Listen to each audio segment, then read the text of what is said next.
Le viol n'est pas seulement moralement mauvais, il est également mauvais selon les lois du pays. En tant que tel, quiconque commettrait ce crime devrait s'attendre à en payer les conséquences, y compris l'arrestation et l'emprisonnement. Les gens sont responsables des péchés qu'ils commettent, y compris le viol. Cependant, personne n'est au-delà de la grâce de Dieu.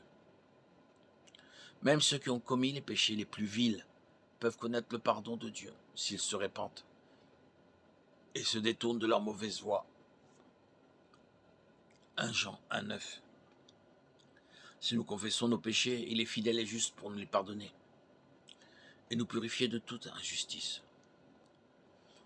Le pardon divin ne supprime pas la nécessité d'une punition selon les lois terrestres, mais il peut offrir de l'espoir et la voie vers une vie nouvelle.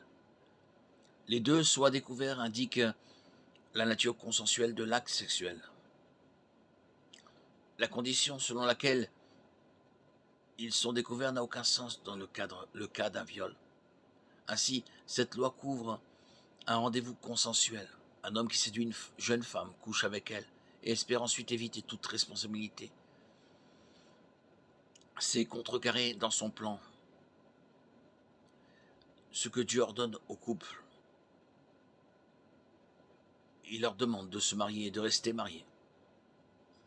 Au verset 28, il s'agit d'un verbe complètement différent, taphas, traduit par saisi. Saisi, c'est-à-dire avoir des relations sexuelles.